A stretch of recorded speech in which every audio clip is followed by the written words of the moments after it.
The farewells to Ted Knight were few. There was more recollection, fond memories of the man who immortalized Ted Baxter, anchorman like no other. In 1986, Ted Knight collapsed on set and never returned. What no one knew was that he'd been dying for almost a decade while filming one of TV's biggest shows. But the real story isn't just about his illness. It's about the breakdown he had in 1974, the co-stars who called him impossible to work with, and the moment he walked off a major film set because he couldn't handle the chaos. America saw a funny TV dad, but the people who worked with him saw something completely different.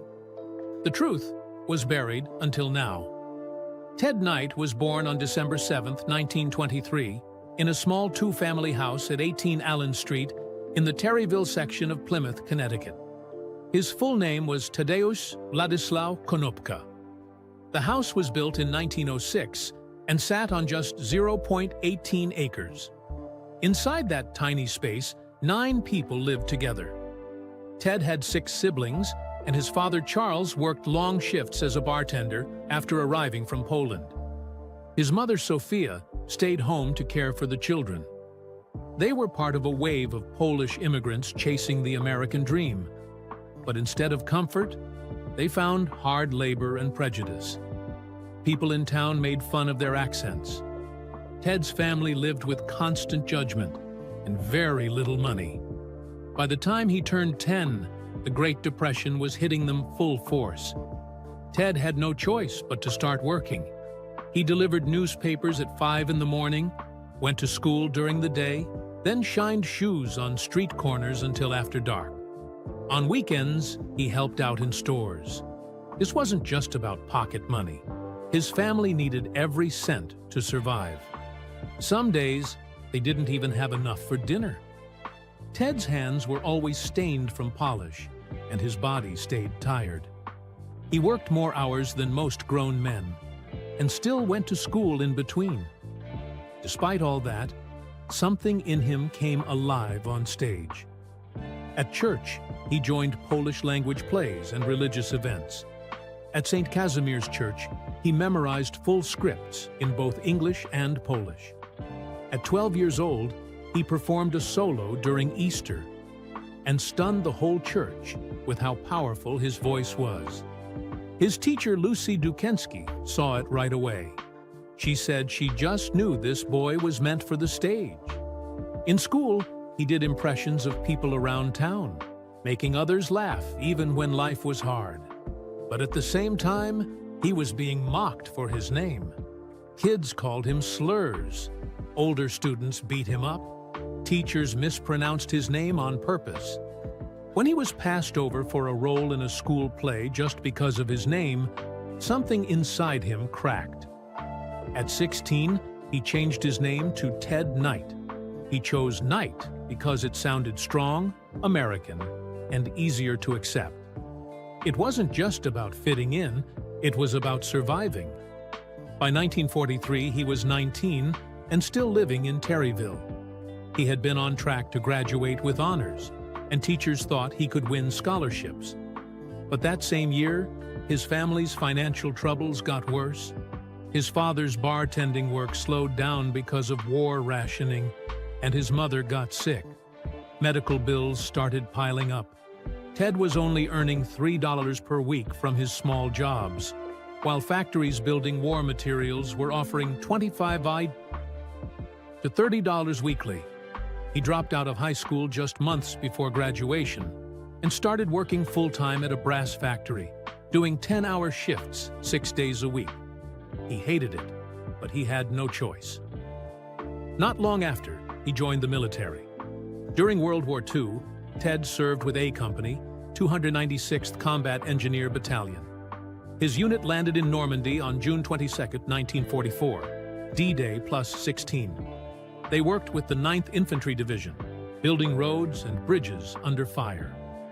In December 1944, during the Battle of the Bulge, Ted and his fellow engineers faced freezing weather, surprise attacks, and live explosives. It was brutal work, but he never quit. He earned 5 battle stars for taking part in the Normandy, northern France, Rhineland, Ardennes, Alsace, and Central Europe campaigns. During breaks from combat, he found another outlet: ventriloquism. He used a homemade dummy named Little Jeff to put on shows for other soldiers. These little performances helped boost morale during the hardest moments of war. His skills came from years of mimicking radio voices like Edward R. Murrow and Lowell Thomas as a kid. Even though he had once struggled with a stutter and accent, his voice became his biggest strength. When the war ended in 1946, Ted used the GI Bill to study acting at the Randall School of Dramatic Arts in Hartford. To afford rent, he worked nights at a radio station while taking classes during the day. His voice matured during this time, and it would become his signature trait. The GI Bill paid for everything, and it gave him a new start. By the early 1950s, he had finished his training and was ready to find work as an actor. On September 24, 1948, he married Dorothy Smith. She was born on January 18, 1923, and worked at a graphic arts firm in New York City. They had 3 children, Ted Jr., Elise, and Eric. In those early years, money was tight. Ted worked any job he could find: radio shows, voiceovers, small acting gigs. Dorothy supported him even when the pay was low and the future was uncertain. They moved around for better chances, from Connecticut to Albany, and eventually to Los Angeles. In Albany in 1955, Ted got a break. He worked at Rao TV as host of The Early Show, and even ran a children's program where he played a character called Windy Night. He also did voice work for the sister radio station, switching between puppet voices and announcer roles. His salary helped support the family, but fame still felt far away. Back in 1950, just before that Albany job, he had worked at WJR-TV in Providence as a children's TV host named Uncle Ted. He earned only $75 per week and had to perform puppet shows every day. He also hosted Tip Top Circus and did late-night interviews as Milkman Ted. Those 5 years nearly broke him. He was a war hero, yet here he was talking to puppets just to stay afloat. It hurt deeply, but he kept going. In 1957, with just $200 in his pocket, he moved to Los Angeles.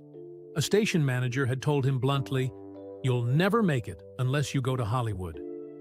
But Hollywood was cruel. His first big movie was Alfred Hitchcock's Psycho in 1960, but his role as a guard lasted only 30 seconds, and he wasn't even credited. From 1955 to 1965, he acted in over 50 shows like Gunsmoke, Highway Patrol, Combat, and The Fugitive, often earning less than $50 per role. Casting agents said his face was too ethnic, so he only got villain parts or strict authority figures. Leading man roles were never offered. In 1967, he took voice work in cartoons out of pure desperation. He joined the Superman Aquaman Hour of Adventure and voiced dozens of characters. The pay was awful, just $25 to $50 per session, even for 10-hour recordings. He could do up to 15 voices in one session, but across 10 years of work, he made less than $2,000 total. Kids across the country recognized his voice, but he was still nearly broke. He also appeared in The Twilight Zone in 1959 in the episode The Lonely. He played a prison guard with just 3 lines and 90 seconds of screen time. Rod Serling personally picked him, but CBS didn't think he had star quality.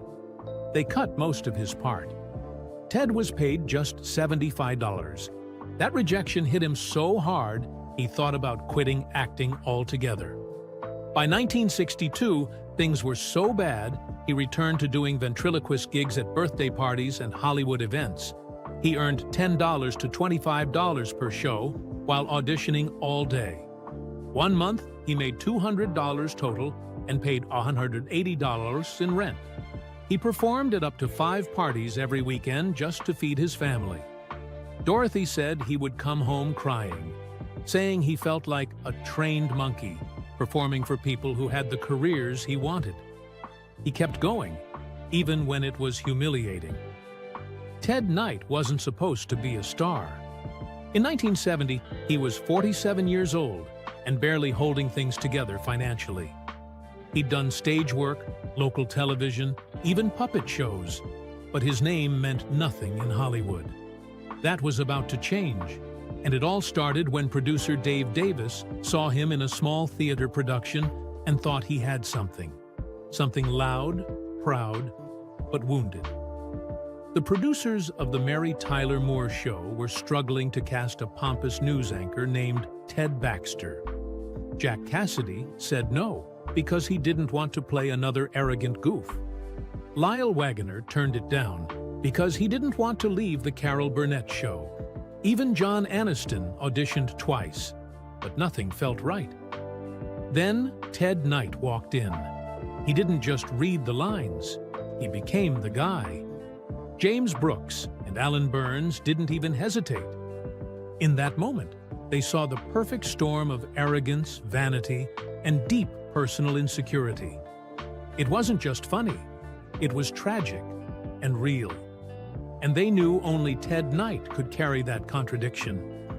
By 1973, just 3 years after that life-changing audition, Knight won his first Emmy.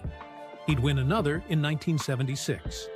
In total, he was nominated 6 times, and even got Golden Globe nods in 1972 and 1975. What made it even more impressive was how he pulled off the impossible. He turned a one-note character into someone layered and human. Underneath the bluster, audiences saw fear, doubt, desperation. In Season 3, one episode called The Good Time News changed everything. It stopped being just a joke. Viewers saw a man afraid of losing his job, terrified of being useless. Ted Baxter was funny, but suddenly he was also sad, and people connected. That same season, Knight cracked. He walked into producer Alan Burns' office and cried. "Everybody thinks I'm stupid," he said, crushed by the public not seeing the difference between him and the character. Burns tried to comfort him, called him brilliant, even brought in writer Ed Weinberger to help calm him down. And just as he was pulling himself together, James L. Brooks walked in and, not knowing what had happened, said, "Ted Knight, how does it feel to be one of the great schmucks of all time?" Knight broke down all over again. His biggest fear was becoming a joke himself, especially because the character shared his real name. Why did they have to name him Ted? He kept asking co-star Gavin MacLeod. Every time someone called Ted on set, it stung. He couldn't escape it, and it ate at him. Writers had to start treating the role carefully. They stopped writing Polish jokes. Knight was born to Polish immigrants, Sofia and Charles Konopka, and those jokes cut deep. He grew up defending his identity. Now, on one of the biggest shows in the country, he felt like he was betraying it. That fear made him sensitive, even aggressive. Directors would ask him to stay in character between takes. He'd snap, thinking they meant he was the idiot he played. He started arguing on set, confronting crew members, reading every comment as an insult. Over time, everyone learned to tread lightly around him. Still, the show stayed strong. All 168 episodes. He was the only character who didn't get fired in the series finale, which aired in March 1977. It was meant to be a joke, but it landed hard. Just months later, Knight was diagnosed with cancer. He didn't talk about it. He didn't want pity.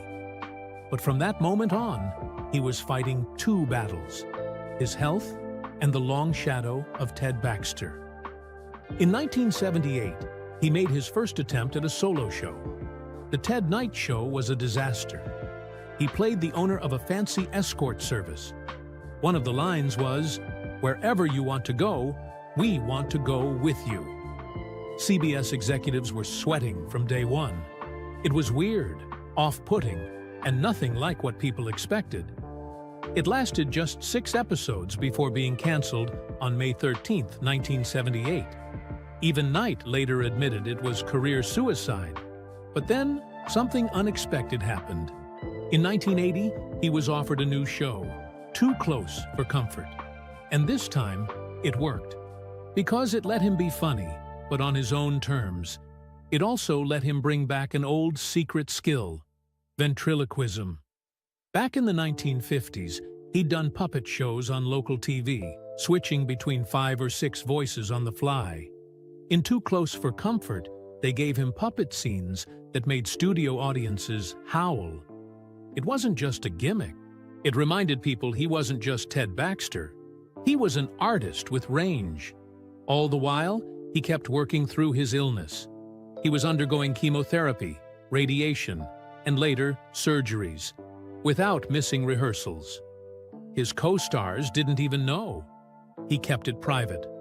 By 1985, the cancer had spread, and after a surgery to remove a tumor from his urinary tract, his condition worsened fast. By early 1986, production stopped. He died on August 26, 1986, just 62 years old. 2 years later, in 1988, something strange happened. His voice showed up in Caddyshack 2, but he hadn't recorded it. Producers had stitched together old recordings, outtakes, and even interview footage to recreate his character, Judge Smales. Some fans thought it was clever. Others found it creepy. The film was a disaster, but somehow, Knight's posthumous voice performance was the only part people liked. It also sparked debate. Should studios be allowed to use a dead actor's voice like that? Nobody had an answer back then. His final years had been a constant battle against typecasting. Between 1980 and 1984, he begged producers of The Love Boat to give him serious roles. They'd agree, then rewrite the scenes with comedy again. He even started taking acting classes in the early 80s, trying to stretch himself. But no matter what he did, people just wanted Ted Baxter. One producer even told him during an audition, "Just be more like that news guy." That line stayed with him for life. In film, he had one last unforgettable moment. Caddyshack in 1980. He played the uptight Judge Smales opposite Rodney Dangerfield, and it worked because the hatred was real.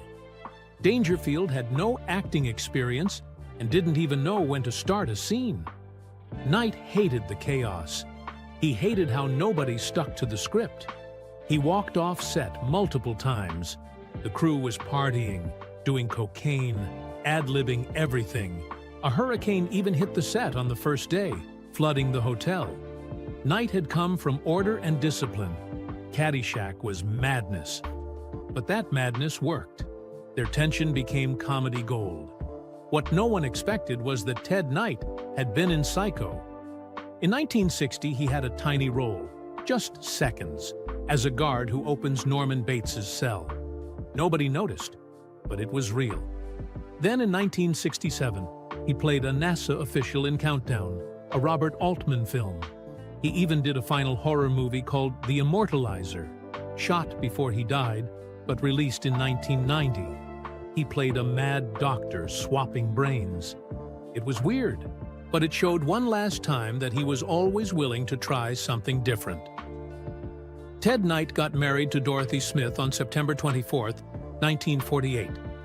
Their marriage lasted for 38 years, which was rare in Hollywood. Dorothy stood by his side when no one else did. In the 1950s and 60s, Ted was just another struggling actor in Los Angeles. He would go months without steady work. Dorothy ran the home in Pacific Palisades, while Ted chased small acting roles. She believed in him long before the world did. She was born on January 18, 1923, and even though they were the same age, she stayed behind the spotlight and supported his dream completely. When Ted was diagnosed with cancer in 1977, she became more than his wife. She became his nurse, his driver, his schedule manager, and the one holding everything together. She stayed with him through every appointment and treatment and never left his side until the very end, on August 26, 1986. Ted loved his kids, but his career always came first.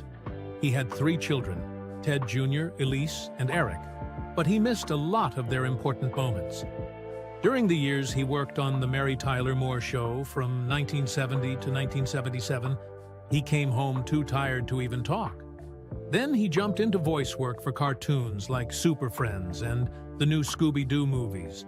And after that, Too Close for Comfort from 1980 to 1986. He was always busy. He missed birthdays, school events, and even graduations. His kids later said it felt like they were always competing with his career. And for a long time, they were losing.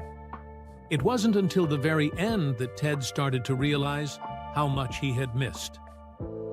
Ted was raised Catholic in a Polish-American home in Connecticut. His real name was Tadeusz Władysław Konopka.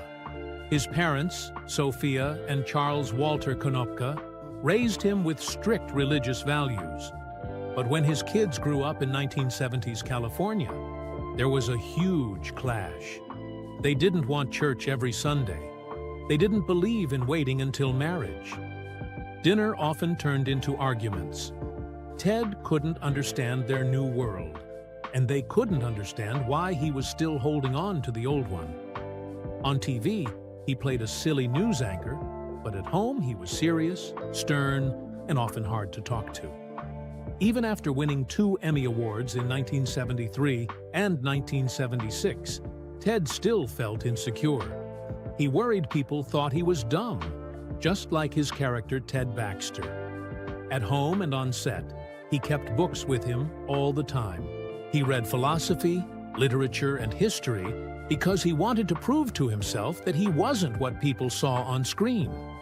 He even thought about quitting the Mary Tyler Moore Show in the early seasons. He felt trapped in the role, afraid people would never see the real him. But there was another side to Ted Knight that not many people knew. In the early 1950s, he hosted a children's show in Rhode Island and learned ventriloquism. Even after that job ended, he kept doing it at home for his kids. During family dinners, he'd bring out hand puppets and make them talk. His kids would laugh non-stop. It was the only time he seemed completely relaxed. He even used this skill in Too Close for Comfort, creating a puppet called Cosmic Cow. While his co-workers often called him demanding and strict, his kids saw someone completely different when he was doing those puppet voices. In January 1977, right after the Mary Tyler Moore Show ended, Ted was told he had colon cancer. He was 53 years old, but he didn't tell anyone outside his family. For 8 years, he kept it a secret. He went through chemotherapy and radiation, but kept working the whole time. He'd film during the day and get treatments in the evening. Even when he was sick from the medicine, he smiled for the cameras and showed up at events like nothing was wrong. His wife and kids knew the truth, but the rest of the world had no idea. By 1985, the cancer had spread. It was in his bladder and his intestines. The pain was getting worse every day. But Ted didn't want to stop. He kept filming Too Close for Comfort, which was renamed The Ted Knight Show. On set, he would collapse between takes. Sometimes he had to lie flat on the floor just to keep going. His co-star Nancy Dussault said he needed breaks every hour and had oxygen tanks nearby. A private doctor even stayed on set with him. He had dropped from over 180 pounds to just 120. But he still finished filming 10 more episodes before he couldn't continue. In July 1986, doctors rushed him into surgery to remove a tumor. The surgery was only supposed to take 3 hours. It took nearly 8. The cancer had spread more than anyone expected. He suffered massive bleeding, kidney failure, and serious infection. For weeks, he drifted in and out of consciousness at Cedars-Sinai Medical Center.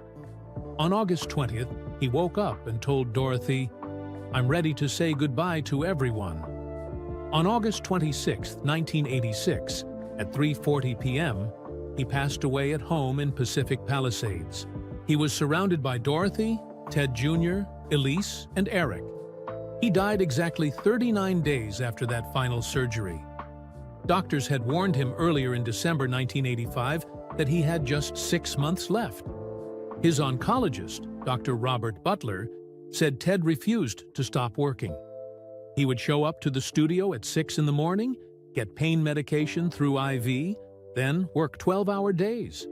His skin had turned yellow and sunken, so his makeup team needed extra time each day just to help him look normal. His co-star Jim Bullock said Ted once vomited blood between scenes, then got up and delivered his lines like nothing happened. On July 15, 1986, he filmed his last scene. The moment the director yelled, "Cut!" Ted collapsed. He never came back. 3 days after he died, on August 29, 1986, friends and co-stars gathered for his funeral at Forest Lawn Memorial Park in Glendale. Nearly 200 people came. Ed Asner gave a heartfelt speech, even though they had clashed before. Mary Tyler Moore cried while reading a letter Ted had sent her days before his death. The biggest surprise came when Adam West stood up and said Ted had been secretly donating $50,000 every year for 5 years to help kids with cancer. That detail had never been public. Ted was buried under his real name, Theodore C. Konopka. His grave marker read, "Bye Guy," a nod to his catchphrase. He received his star on the Hollywood Walk of Fame on January 30, 1985. It's at 6073 Hollywood Boulevard. He was already sick when he got it, and just 18 months later, he was gone. That star honored the same role he had struggled with so much, Ted Baxter. Will Ferrell later admitted that when he created the Ron Burgundy character for Anchorman, he based it almost entirely on Ted Baxter. Even the dog in the movie was named Baxter. What's funny is that on the last episode of the Mary Tyler Moore Show, the whole newsroom got fired, except Ted Baxter. It was the perfect twist. During the 3rd season of the Mary Tyler Moore Show, Ted had an emotional breakdown. He went into the creator's office and broke down crying. He said, "I can't play Ted Baxter anymore. Everyone thinks I'm stupid, and I'm not." He said he felt humiliated and almost quit. At that exact moment, another writer walked in and jokingly called him everyone's favorite schmuck, not realizing how real the pain was. After that, the writers started giving Ted Baxter more depth and even a romance, just to help Ted feel more connected to the character. Ted's voice wasn't just for acting. He voiced Penguin, Mr. Freeze, Commissioner Gordon, and even Black Manta in cartoons. He did 24 different animated shows and gave voice to 9 different characters. That voice paid the bills when nothing else did. He even wore a thrift store blue blazer to his Mary Tyler Moore audition, using rent money to buy it. But it worked. And even today, his cartoon voices live on through reruns and streaming.